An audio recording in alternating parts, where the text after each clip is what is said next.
திருவிவிலிய வினாவிடை போட்டி 2026ஆம் ஆண்டில் தரப்பட்டிருக்கின்ற புதிய பாடப்பரப்பில் ஏற்பட்டிருக்கக்கூடிய சில சந்தேகங்களை நிவர்த்தி செய்யும் நோக்கத்தோடு இந்த காணொளி உங்கள் முன் வருகின்றது.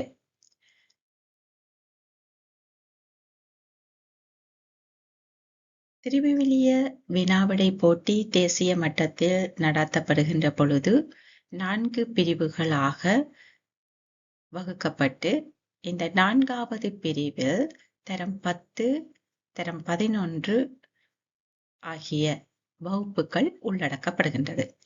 ஆகவே தரம் 10, 11 பிரிவுக்கு தரங்களுக்குரிய மாணவர்களுக்கான கருப்பொருள் கிறிஸ்துவே உடன்படிக்கையின் நிறைவு என்பதாகும். ஆகவே இந்த கருப்பொருளை கொண்டே உங்களுக்கு தரப்பட்டு இருக்கின்ற பாடப்பரப்பு அமைந்திருக்கின்றது என்பதை நீங்கள் கருத்தில் கொள்ள வேண்டும்.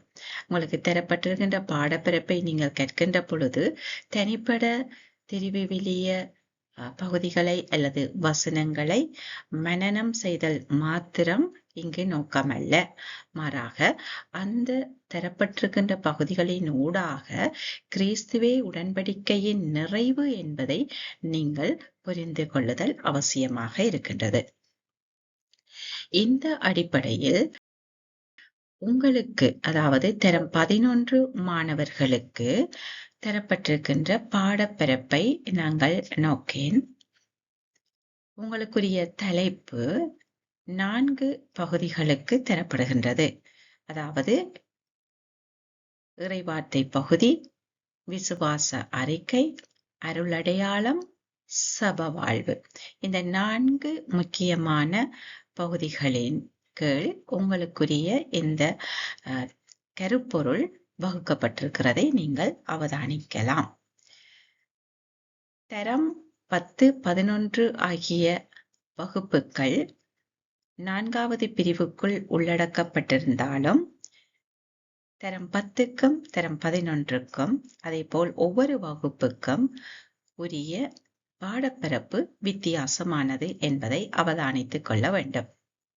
ஆகவே உங்களுக்கு தரப்பட்டிருக்கின்ற பாடப்பரப்புக்கு அமைவாகவே உங்களுக்குரிய வினாக்கள் உங்களுக்கு வந்து சேரும். ஆகவே இங்கு தரம் 11ஐ நோக்குகின்ற பொழுது கிறிஸ்துவே உடன்படிக்கையின் நிறைவு என்ற அந்த கருப்பொருளை உணர்ந்து கொள்ள கற்றுக்கொள்வதற்கு ஏற்றவாறு உங்களுக்குரிய இறைவார்த்தை பகுதிகள் உள்ளடக்கப்பட்டிருக்கின்றது. இங்கு தரம் 11க்கு ஏதேன் தோட்ட உடன்படிக்கை என்ற தலைப்பின் கீழ் பிரதான இறைவார்த்தை பகுதியாக தொடக்க நூல் 3வது அதிகாரத்தில் 15வது வசனம் முக்கியமாக, அதனைத் தொடர்ந்து சில வசனங்கள். அதேபோல் புனித பவுல் ரோமியருக்கு எழுதிய கடிதத்தில் 5வது அதிகாரம் 12லிருந்து 21வது வசனம் வரையுமான பகுதிகள் உள்வாங்கப்பட்டுள்ளது. இங்கு இந்த பகுதிகளின் ஊடாக நீங்கள் கற்றிருக்க வேண்டும் அல்லது கற்றுக்கொள்ள வேண்டிய பகுதி கற்றல் பேறு என்ற நிரலில் தரப்பட்டிருக்கின்றதை நீங்கள் அவதானிக்கலாம். மீட்பர் பற்றிய முதலாவது வாக்குறுதியையும் அது கிறிஸ்துவில் எவ்வாறு நிறைவேறியது என்பதையும் நீங்கள் விளங்கிக் கொள்ளுதல் அவசியம். ஆகவே அதுக்குரிய விதத்தில்தான் உங்களுக்குரிய திருவிவிலிய பகுதிகள் வசனங்கள் உங்களுக்கு தரப்பட்டிருக்கின்றது. மேலதிக வசனங்களாக உங்களுக்கு தரப்பட்டிருக்கிற பகுதிகளையும் நீங்கள் கற்றுக்கொள்ளுதல் அவசியம். ஏனென்றால் கடவுளினுடைய மீட்பு திட்டத்தை பாவத்தில் இருந்து, அதாவது மனிதனுடைய வீழ்ச்சியில் இருந்து உருவாகுவதை காட்டுகின்றது.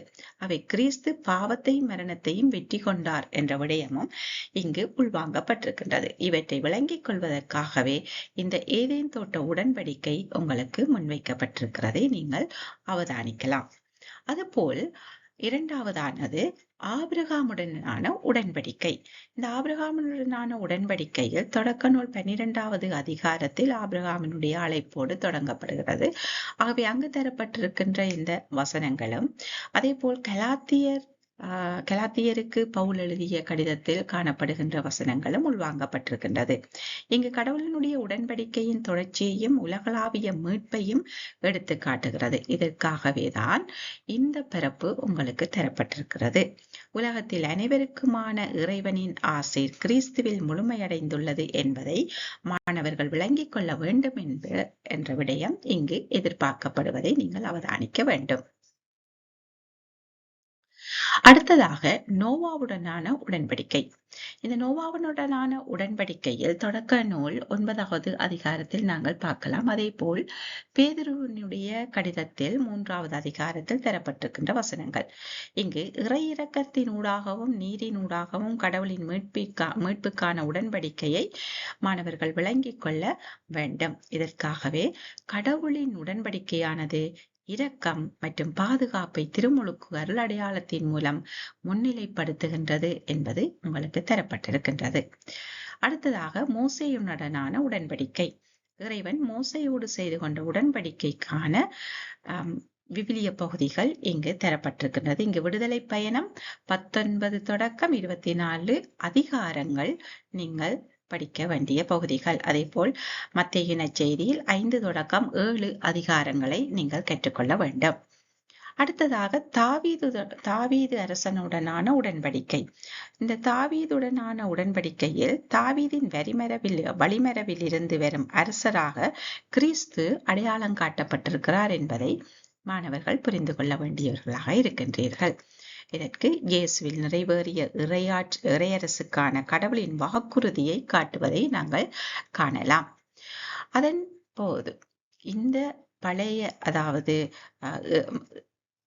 முதல் ஏற்பாடு அல்லது பழைய ஏற்பாடு என்று நாங்கள் திருவிவிலியத்தில் காணப்படுகின்ற பகுதிகளில் இருந்து இந்த உடன்படிக்கைகள், இறைவன் தனி நபரோடு செய்து கொண்ட இந்த உடன்படிக்கைகள் உங்களுக்கு இறைவார்த்தை பகுதிகளாக முன்வைக்கப்பட்டிருக்கிறதை நீங்கள் கண்டுகொள்ளலாம்.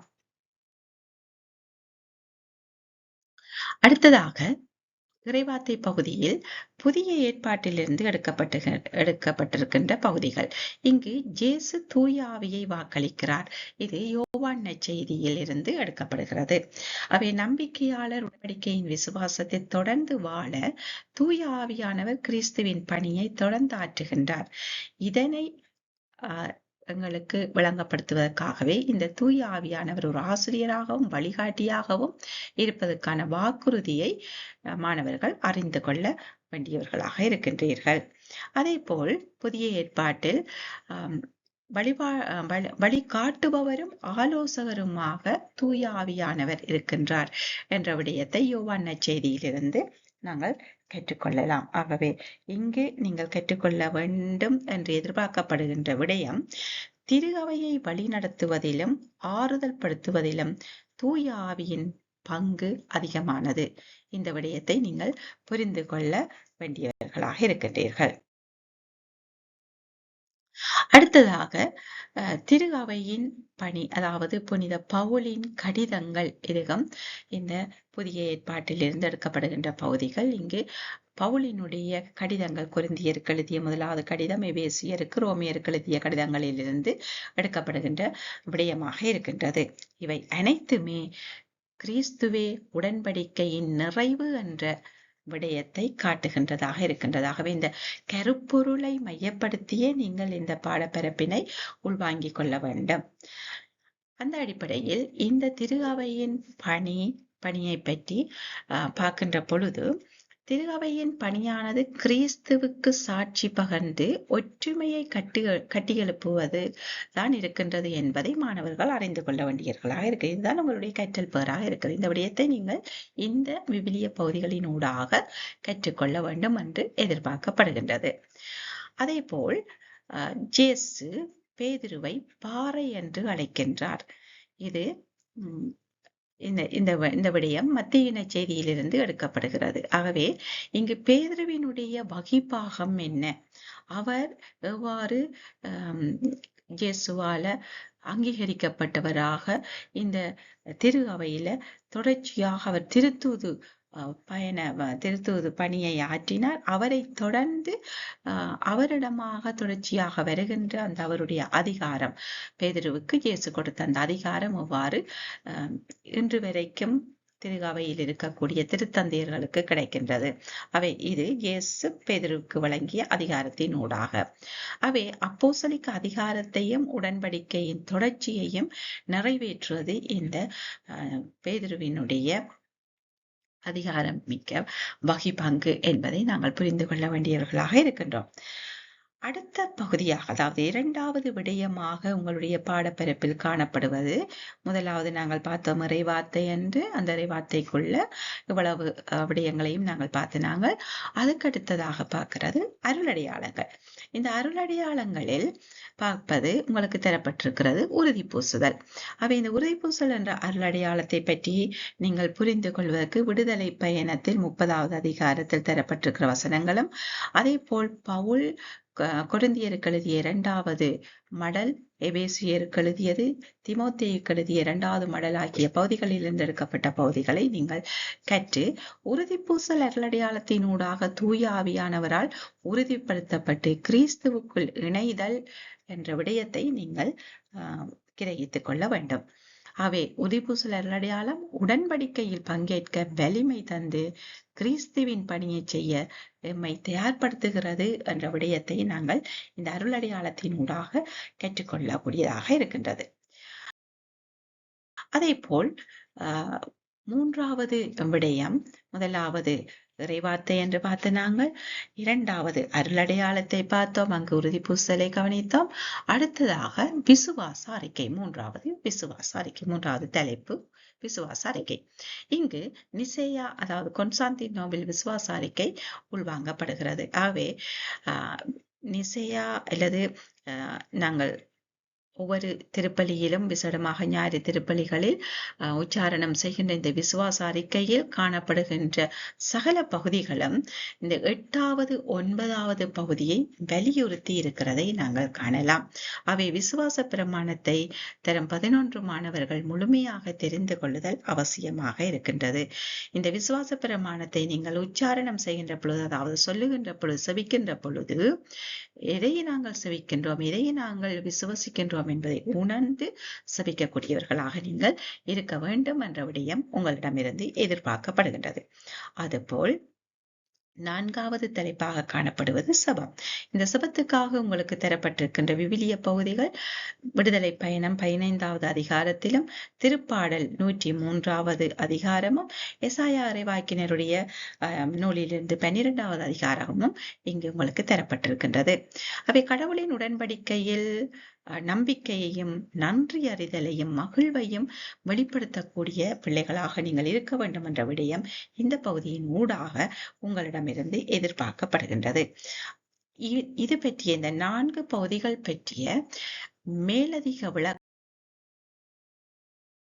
உங்களுக்கு தரப்பட்டிருக்கின்ற பகுதியில் அடுத்தடுத்த பக்கங்களில் நீங்கள் காணலாம். அங்கே உங்களுக்கு தரப்பட்டிருக்கிற கருப்பொருள் ஏற்கனவே நான் இங்கே விளக்கி கூறியது போல கிறிஸ்துவ உடன்படிக்கை நிறைவு என்பது, இந்த இறைவார்த்தை பழைய ஏற்பாடும் புதிய ஏற்பாடு ஆகிய பகுதிகளிலிருந்து திருவிலியத்திலிருந்து எடுக்கப்படுகிறது. இங்கு உடன்படிக்கையில் கிறிஸ்துவை முன்னிலைப்படுத்துவதை நாங்கள் காணலாம்.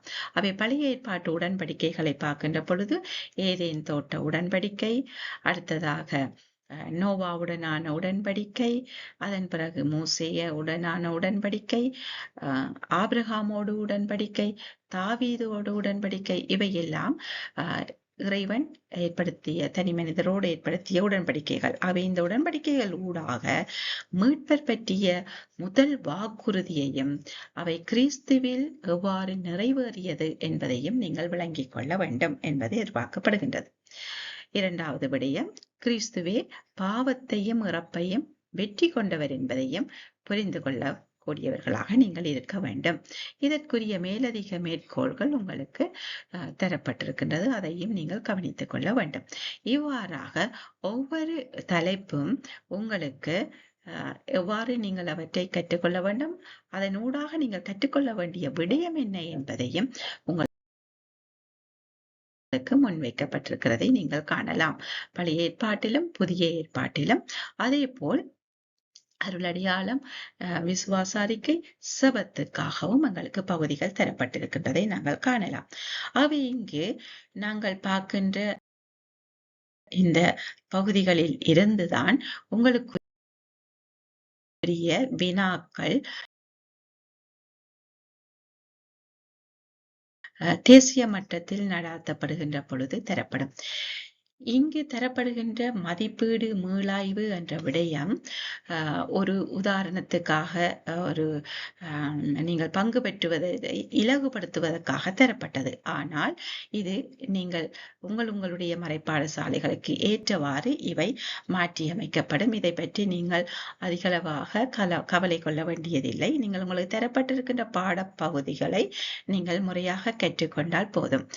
இந்த முறை உங்களுக்குரிய வினாக்கள், அதாவது இறுதி பரீட்சை தேசிய மட்டத்தில் நடாத்தப்படுகின்ற பொழுது தனிப்பட வினாவிடை தாளாகவே அமையக்கூடிய வாய்ப்பு இருக்கின்றது. இது பற்றிய உறுதியான முடிவை நாங்கள் இன்னொரு காணொளியில் உங்களுக்கு முன்வைக்க முடியும். அதுவரைக்கும் நீங்கள் எழுத்து பரீட்சைக்கு உங்களை ஆயத்தப்படுத்துவதாகவே இந்த பகுதிகளை கொண்டு நீங்கள் உங்களை தயார்படுத்திக் கொள்ளலாம். அதேவேளை மனன பகுதியாக வரக்கூடியது அதிகமாக திருப்பாடலும் நம்பிக்கை அறிக்கை பகுதிகளும். ஆகவே ஒவ்வொரு வகுப்புக்கும் இந்த திருப்பாடல்களையும் நம்பிக்கை அறிக்கை, விசுவாச அறிக்கையும் நீங்கள் மனப்பாடமாக தெரிந்து வைத்திருப்பது மிகவும் அவசியம். அவை பல்வேறு தேர்வு வினாக்கள் அல்லது இடைவெளிகளை நிரப்புதல், தொடர்பு படுத்துதல் போன்ற முறைகளில் அந்த மனன பகுதிகள் உங்களிடமிருந்து அறியப்படும். ஆகவே இந்த பகுதிகளை நீங்கள் மனதில் கொண்டு கிறிஸ்து தரம் 11 சேர்ந்த மாணவர்கள் கிறிஸ்துவ உடன்படிக்கை நிறைவு என்ற கருப்பொருளை கற்றுக்கொள்ள உங்களுக்கு தரப்பட்டிருக்கின்ற அந்த பாடப்பரப்புகளை பயன்படுத்திக் கொள்ளுமாறு கேட்டுக்கொள்ளப்படுகிறீர்கள்.